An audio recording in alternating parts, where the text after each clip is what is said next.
Thank you guys for coming. Thank you. Appreciate it.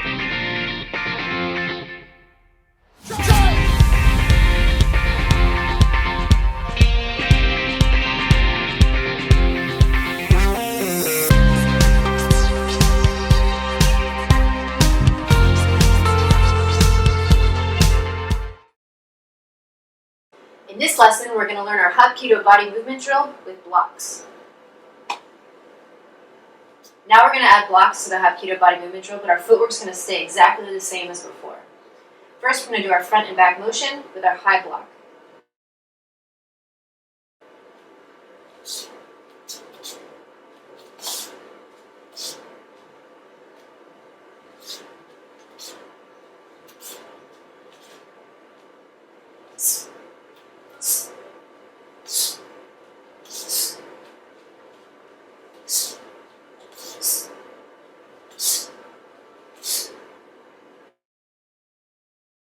Next, we do side to side, then outside middle block.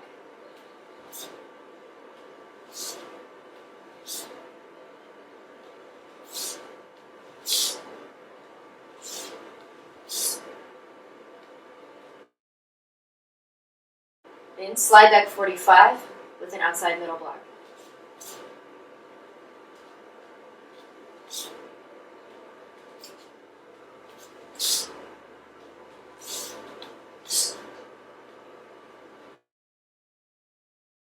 Inside pivot is going to be a 45-degree block, or a cover block, followed by an inside touch block.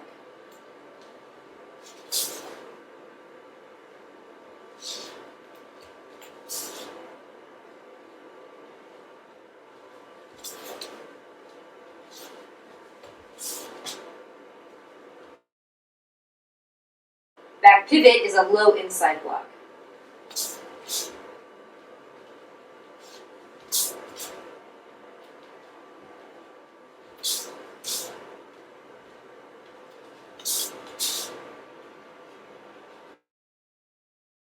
Cross step and turn will be followed by an inside middle block.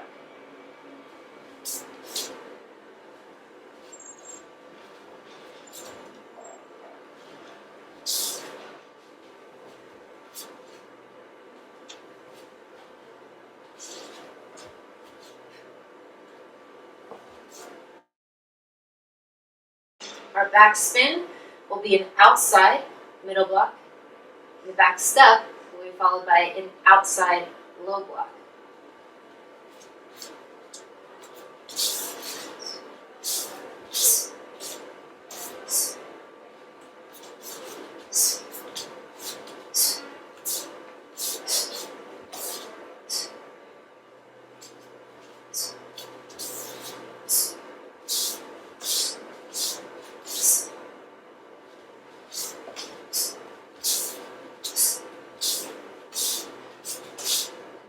As I mentioned in our basic block videos, for each of these blocks we have to imagine what we're defending ourselves against. Visualization is going to be key for practicing by yourself. For our front and back movement, our attacker is going to be directly in front of us, and they're going to be attacking from above. So either with a club, or for some odd reason with a high karate chop or something like that. That's what we're defending against. For our side-to-side movement, our slide back 45, and our inside pivot, we're imagining an attacker directly in front of us, throwing a straight punch. So we're just going to get offline with that punch, and offline our attacker in all of these movements. A common mistake, especially for the side-to-side motion, is that we think our attacker is over here. So we turn all the way to the side. Again, we need to picture the attacker directly in front of us, and that's my motion. With my back pivot, I'm imagining a kick coming at me below the waist. So with this hand motion, I need to think about either scooping that leg for a follow-up attack, or striking down at that leg. We can also use fist.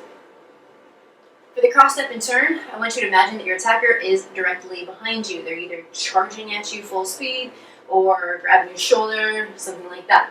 So you cross step, to get off their center line, and you turn to face them. So if they were to be charging at you and didn't stop, they would just go straight past you. Instead of if we wound up right here facing our attacker straight on and they charge us, we'd fall back. So now we're in a better defensive position. I'm going to put my hands up, my inside touch block. This isn't necessarily protecting me from a punch or anything like that, but if my attacker were to continue pursuing me, my hands would now be up so that I'd be in a good offensive and defensive position, and I could follow up with an attack or maintain my distance in a defensive way if necessary. For the backspin part of our body movement drill, I'm actually kind of jamming up my attacker. This is a really risky position to put yourself in because instead of backing up or getting out of the center line, you're actually just going straight in towards them. So for this, you really want to have your hands up protecting you the entire time. You can even do your cover blocks if you'd like. Get into our blocking position. For the back step, again, we're blocking a kick coming to the outside leg. And again, this leg is going to be able to take a kick a lot better than your hand will. But we can still think of it as a scoop, so that we can scoop the leg out of the way, follow up with an attack. Altogether, our body movement drill with blocks will look like this. 1, 2, 3, 4. 1, 2, 3, 4. 1, 2, 3, 4. 1, 2, 3, 4. 1, 2, 3, 4. 1, 2, 3, 4. 1, 2, 3, 4. 1, 2, 3, 4.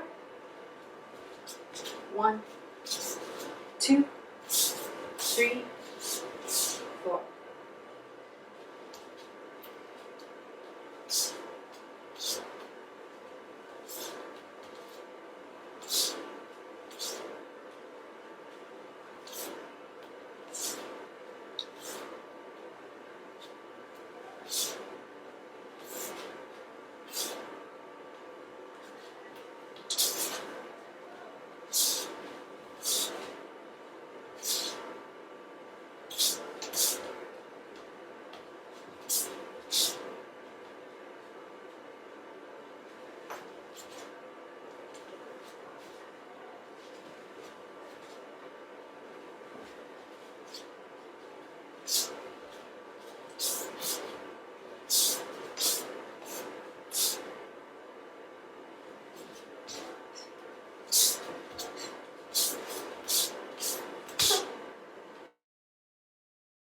Once you're comfortable with your blocks and your body movement, we can add this to our shadow boxing.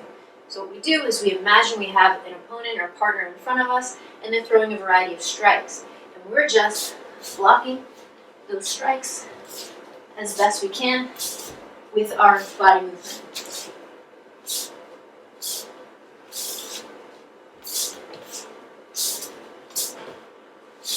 See what you can come up with. Now that we have the basic blocks out of the way, in the next lesson, we'll go over some strikes.